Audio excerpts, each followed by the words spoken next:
Hello friends, ఈరోజు 5 పదాలు చిటికలో నేర్చేసుకుందాం. మొదటిది ఫస్ట్ హియరింగ్, అంటే మొదటి విచారణ. ఫస్ట్ హియరింగ్ అనేది ఫస్ట్ కోర్ట్ అపీరెన్స్, అంటే పార్టీసు కోర్టులో ఫస్ట్ హాజరవుతారన్నమాట. ఎవరి మీద కేసు వేశారో ఆ వ్యక్తి వస్తారు కదా, వచ్చినప్పుడు జడ్జి గారు అడుగుతారు, ఏమయ్యా ఈ ఈ నేరాలు నీ మీద మోపారు, ఇవన్నీ కరెక్టా కాదా అని చెప్పినప్పుడు ఆ అక్యూజ్డ్ అంటే నేరారోపణ మోపబడిన వ్యక్తి అవును నేను చేశాను అని అంటే నెక్స్ట్ ప్రొసీడింగ్స్ అంటే అతనికి శిక్ష ఎంతెంత వేయాలో జడ్జి గారు డిసైడ్ చేస్తారు.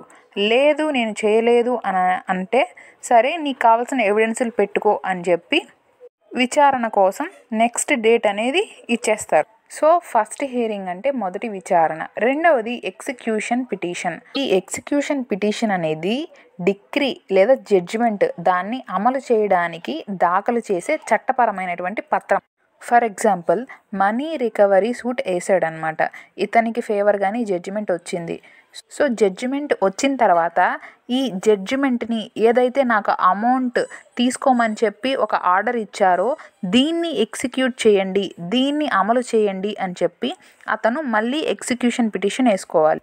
ఎగ్జిక్యూషన్ పిటిషన్ అంటే ఏం లేదండి, జడ్జిమెంట్ పాస్ చేసి ఉంటారు కదా, ఈ జడ్జిమెంట్ని అమలు చేయండి అని చెప్పి ఒక పిటిషన్ అనేది కోర్టులో ఫైల్ చేస్తారు.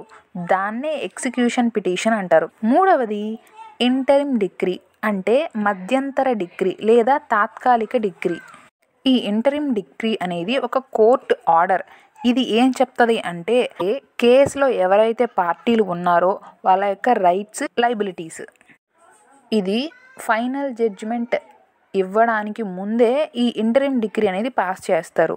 ఎందుకు అనంటే ఈ ఇంటరిమ్ డిక్రీ పాస్ చేయకపోతే చాలా నష్టం అనేది జరిగిపోతుంది.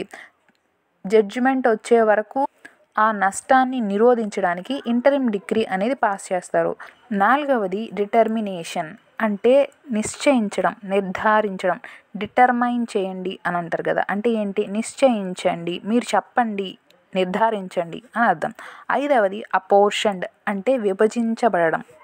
For example when multiple parties are responsible for damages the court may apportion the damages between them. అంటే కొంత నష్టానికి చాలామంది రెస్పాన్సిబుల్ అయినప్పుడు ఎంతమంది వల్ల అయితే ఆ నష్టం జరిగిందో వాళ్ళ అందరూ కలిసి ఆ నష్టపరిహారాన్ని ఇవ్వాల్సి ఉంటుంది. మీకు ఈ వీడియో నచ్చినట్లయితే లైక్ కొట్టి షేర్ చేసి సబ్స్క్రైబ్ చేసుకోండి, చేసుకోమని కూడా చెప్పండి. మరో వీడియోతో మళ్ళీ కలుద్దాం. Bye bye.